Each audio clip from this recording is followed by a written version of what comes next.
A'udzubillahi minasyaitonirrajim. Bismillahirrahmanirrahim. Diulas kembali tentang apa yang dimaksud Ramadan dan sejarahnya. Sudah banyak guru memberi pemahaman. Semoga dengan video ini para pemirsa, murid, santri lebih paham, karena memahami ini hal sesuatu yang sangat sulit, karena sudah 1400 tahun itu hilang ya. Begini cara memahaminya para murid, para santri. Ada sebutan dalam beragama itu yang disebut ibadah. Karena manusia tidak tahu siapa yang membuat agama, dibuat tahun berapa, dibuat di mana, siapa yang membuat, bahasanya dari mana. Nah, itu tidak terkaji, sehingga tatkala ada perintah di dalam agama itu diyakini, dikira itu perintahnya Tuhan, sehingga manusia itu ketakutan kalau tidak melakukan hal-hal seperti itu. Para pemirsa, yang disebut ibadah, satu contoh dengan ibadah ya umumnya puasa bulan Ramadan. Cara berpikirnya begini.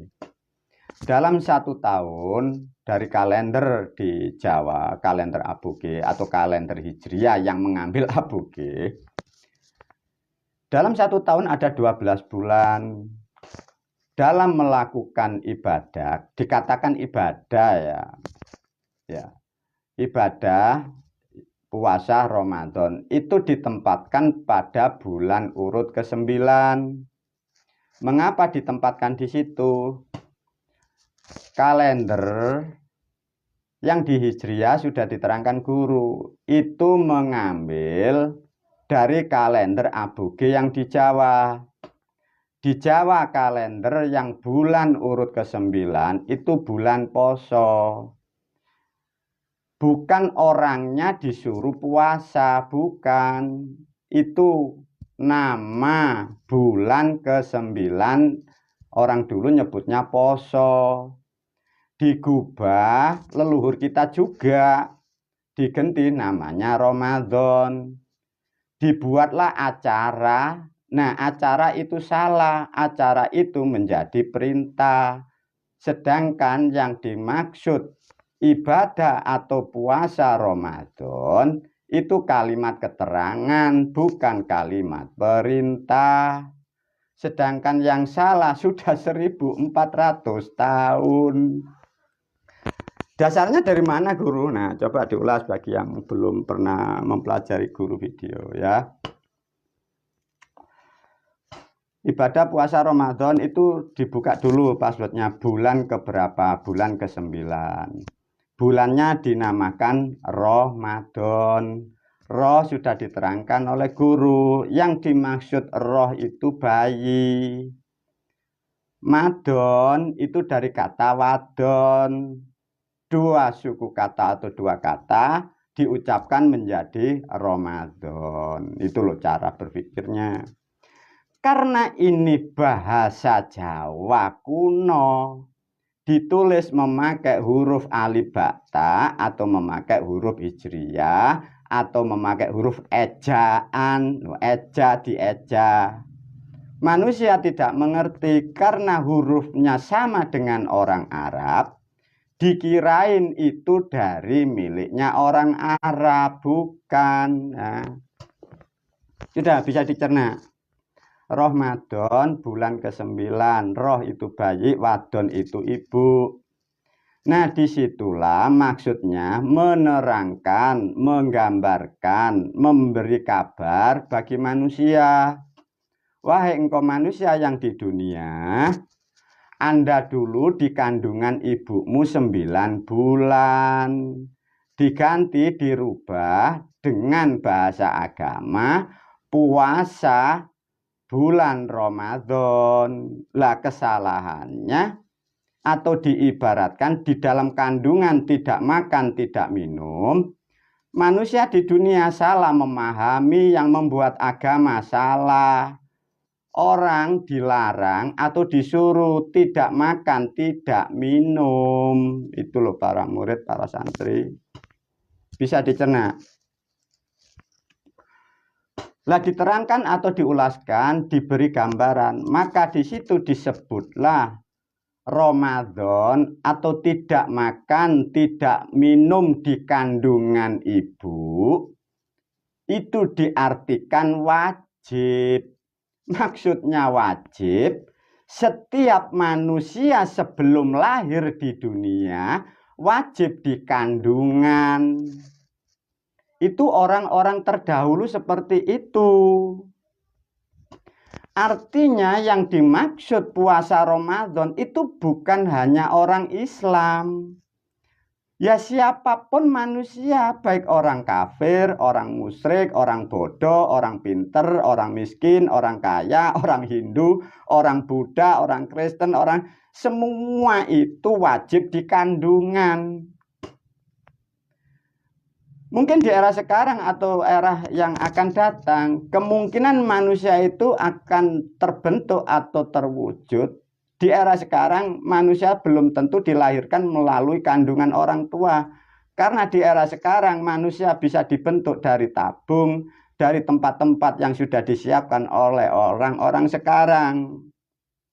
Tapi karena agama itu menerangkan atau menceritakan peradaban masa lampau, itulah yang dimaksud puasa Ramadan itu puasa di kandungan. Dimaknakan wajib. Wajib bagi semua orang yang lahir di dunia, bukan wajib bagi orang yang beragama. Para murid, para santri sudah paham ya, itulah yang dimaksud puasa Ramadan itu. Lantas kalau manusia, mungkin orang tua kita, guru kita, mungkin kiai kita, mungkin ulama kita, lah kalau masih melakukan hal-hal seperti itu, artinya mereka itu belum mengerti atau mereka tersesat dalam beragama karena tidak ada yang menerangkan selama ini selain guru yang menerangkan. Lah lantas kalau dalam melakukan sesuatu perbuatan ini salah berjamaah dalam satu kaum atau dalam satu negara, artinya negara ini dalam kesesatan. Lantas bagaimana guru? Tatkala negara atau kaum dalam kesesatan, kemuliaan dan keberkahan tidak adalah di kaum itu. Bukti dan faktanya lihatlah negara yang menjalankan hal-hal yang seperti ini sama seperti bangsamu sekarang ini. Karena tidak mengerti bahwa itu sesuatu hal yang salah.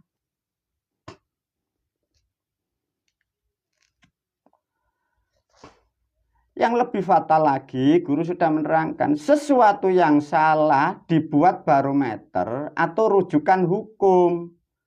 Dimasukkan di undang-undang dalam berbangsa dan bernegara. Kalau orang melakukan tidak makan, tidak minum dari perintah yang salah, dari perbuatan yang salah, orang itu dihukumi salah. Bahkan dihukumi sesat bisa dihukum.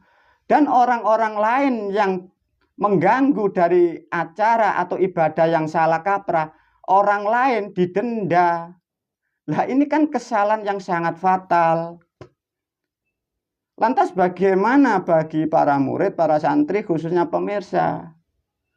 Untuk santri dan muridku dimanapun mereka sudah paham semua. Bagi kalian para pemirsa yang baru mendapat pencerahan, pemahaman seperti ini. Sebagai manusia, aku bertanggung jawab dari apa yang aku sampaikan. Tapi secara moral atas pendidikan tauhid dan agama, aku tidak bertanggung jawab. Karena Anda bukan murid saya, bukan santri saya. Anda harus bertanya kepada guru-guru Anda, kepada kiai Anda, kepada orang-orang yang mengaku ulama. Syukur-syukur kalau Anda mau mempertanyakan hal seperti ini kepada Departemen Agama. Tanyakan kepada orang-orang yang di atas-atas yang katanya memimpin negaramu. Ini sesuatu hal yang sangat fatal para murid, para santri. Bagaimana bisa sesuatu hal yang tidak ada diada-adakan? Kira-kira dari hukum Islam ini disebut bid'ah apa? Apakah bisa disebut bid'ah dolalah? Bukan hanya bid'ah dolalah, ini bid'ah yang tidak ada. Karena kesalahan sudah lampau, tidak ada yang mengerti. Nah, dari peristiwa ini digambarkan juga pada bulan Ramadan adanya disebut nuzulul Quran, turunnya Al-Quran. Manusia terobsesi dikira Al-Quran itu turun 30 juz. Pada bulan 9 di Ramadan itu akan turun, bukan turun Quran, akan turun. Kemungkinan nanti 9 bulan atau 1 hari atau 9 hari akan turun berupa Quran. Itulah yang disebut Quran teles, yang disebut tubuh manusia. Maka tubuh manusia dan kehidupan manusia itulah yang disebut petunjuk, itulah Quran sebenar-benarnya Quran. Bukan kitab yang ditulis, yang diyakini manusia. Karena itu kesalahan memahami, tidak bisa membedakan turunnya Quran dan turunnya kitab Al-Quran. Kalau kitab itu lembaran tulisan manusia. Kalau Quran itu berupa kehidupan termasuk tubuh, jasad, dan perilaku manusia. Itulah yang disebut turun. Nah, pada malam atau bulan yang disebut Ramadan, turunlah sesuatu Quran dalam keadaan Lailatul Qadar. Maka yang disebut Lailatul Qadar turunnya Al-Quran, turunnya manusia. Disebutlah turunnya si jabang bayi dari alam gaib kandungan, turun di alam nyata. Turun di alam nyata itulah si ibu yang melahirkan mendapat Lailatul Qadar. Maka bahagianya bagaikan 1000 bulan. Ibunya bahagia karena putranya sudah lahir. Bapaknya yang laki-laki karena nikahnya ini resmi bahagia karena putranya lahir. Artinya bapak dan ibu dalam turunnya atau kelahiran seorang bayi, kedua-duanya mendapat yang disebut qadar atau kekuasaan itu. Mertuanya pun bahagia. Lebih bahagia lagi adalah bidannya karena dapat pekerjaan. Itulah para murid, para santri. Itu peribahasa yang ditulis dengan bahasa kuno memakai huruf hijriyah. Itulah yang tidak paham. Yang jadi pertanyaan, karena itu bahasa Jawa kuno, sehingga orang Arab sendiri pun tidak mengerti yang disebut Ramadan itu apa, bahasa mana. Orang Arab pun tidak mengerti. Sama. Orang Jerman pun tidak mengerti, orang Amerika, orang Inggris, orang Jepang, seluruh dunia tidak ada ngerti. Karena itu bahasa Jawa. Lah Anda sendiri mungkin bagi para pemirsa yang belum pernah mendapat pemahaman dari video saya, Anda bagi orang Jawa pun tidak ngerti, karena itu 1400 tahun masa lampau. Lantas bagaimana guru kalau sudah salah kaprah seperti ini? Ya guru pun tidak tahu, ya ikutin orang-orang yang tersesat itu. Nah, lantas kalau hal yang sangat pokok ibadah puasa Ramadan ini, cerita yang seperti ini. Lah lantas ibadah yang lain-lainnya katanya dapat pahala masuk surga itu gimana guru? Ya guru tidak mengerti, ya tanyakan Departemen Agama sana. Para murid, para santri juga para pemirsa. Coba ibadah puasa ini yang dinanti-nantikan, yang dijanjikan sesuatu hal dari kitab kita, dari guru-guru kita. Lah faktanya ini hanya peribahasa. Sedangkan uang, tenaga, pikiran kita curahkan untuk ibadah. Lah ibadahnya salah ini gimana? Ini bukan oknumnya ya para pemirsa. Ini relnya yang salah, atau ilmunya yang salah, atau jalurnya yang salah, atau agamanya yang salah. Bukan oknumnya. Kalau oknumnya yang salah, itu tidak merusak. Lah ini yang salah ini barometernya, atau relnya. Para murid, para santri juga pemirsa ya. Coba kalian yang mendengarkan video saya, Anda yang katanya sudah di tempat pendidikan yang sudah habis kerbau, habis sapi, sudah jual kambing, jual tanah. Ya tanyakan pada guru-guru Anda loh ya. Saya tidak bertanggung jawab atas tauhid Anda ya. Untuk memperjelas apa yang aku sampaikan, barangkali Anda masih ragu, boleh dibuka, dikaji di Facebook Guru dengan Maja Nuswantoro ini, ada juga di YouTube Janur Kuning Channel dengan ejaan Suwandi yang lama. Semoga video ini mampu merahmati kalian, khususnya bangsa Indonesia dan lebih khusus ya seluruh umat di penjuru dunia, karena kalian ya apa ya salah para pemirsa, wahai manusia. Semoga dengan kesadaran ini Anda dikuatkan mampu menerima kebenaran ini. Karena kebenaran inilah yang akan menuntun kehidupanmu fid dunya wal akhirah, menjadi orang-orang yang diselamatkan oleh Tuhan yang Maha Kuasa. Wabillahi taufiq wal hidayah, waridho wal inayah. Assalamualaikum warahmatullahi wabarakatuh.